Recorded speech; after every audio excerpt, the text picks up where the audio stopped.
miss his book in one generation. You see, Muhammad never wrote any prophecy in the Quran. You know why? Because he knew he's not a prophet.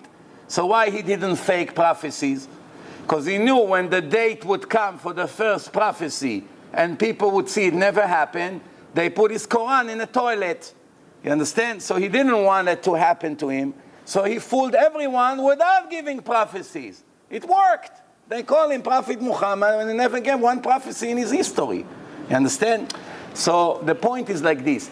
If I'm a faker, if I want to write a Torah and claim God gave it to me, and I want to take control on the people, and I bring my book to the people, why would I take such a risk?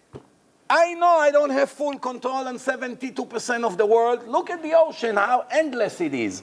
I can tell you every fish and everything who moves inside.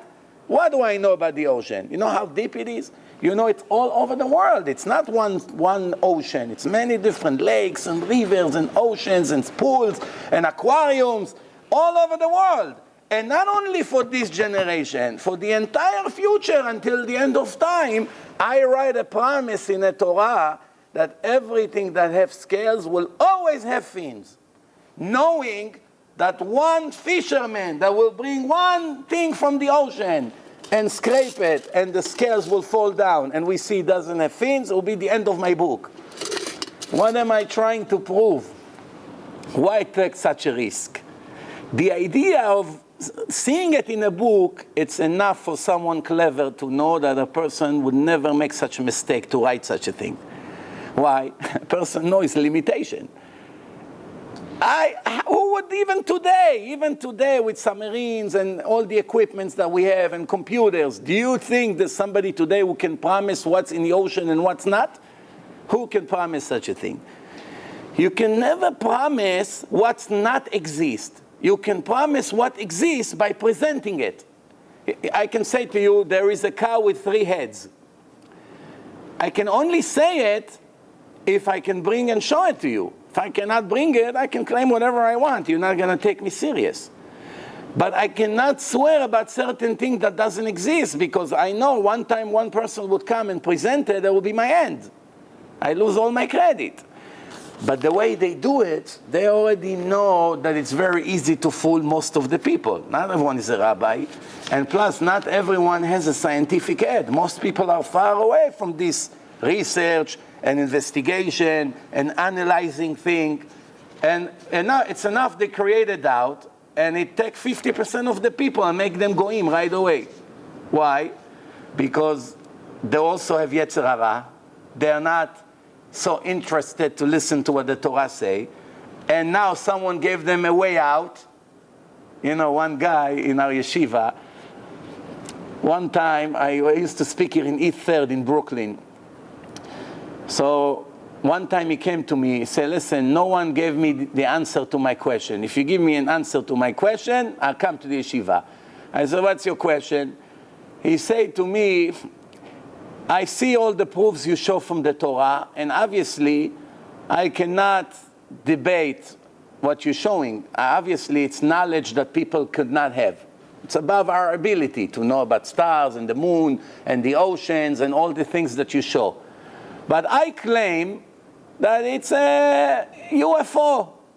It's an out-of-space creature who came from a different star. They are much more advanced than us. And he gave us this Torah. And he knows everything. But I don't believe it's God. You tell me it's God, God, God. I say it's a UFO. Can you prove that it's not? So he was expecting me to say, what is this nonsense, UFO? Anyone ever proved this UFO bichlal? No one ever gave a proof to that. It's all stories. So I say to him, you know what? Fair deal. Let's call it a UFO. Whatever you want. You want to call it UFO? UFO. One thing I can tell you for sure. If you want to call it a UFO, I'm with you.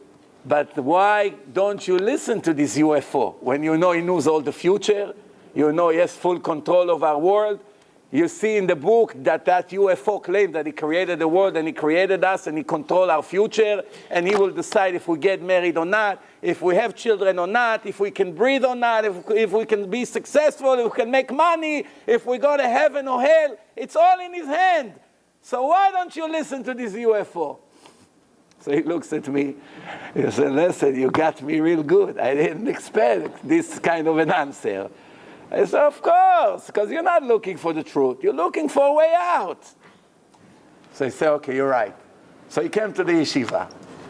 3 years he's in yeshiva. About 6 months ago, he sends me an urgent text. He say, I think I found a way out of the yeshiva. He said to me. So I said to him, what happened?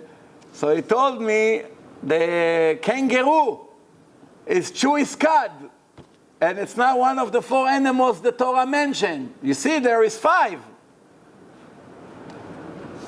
It took me 5 minutes. I did the research, kangaroo, all the knowledge. I sent them to him, that the scientists who claimed that admitted that they were wrong. They proved that it was all nonsense. So I sent him by email. I sent it to him. So an hour later, he said, I guess I'm going to have to stay a few more years. People are looking for a way out. But you know what? This guy deserves to be admired. At least he's a man of the truth. He's searching for the first mistake he can find in the Torah, that he can drop everything and go be a goy. Go back to the bar as he used to be a bartender in Manhattan. He wants to go back to the days of the scenes.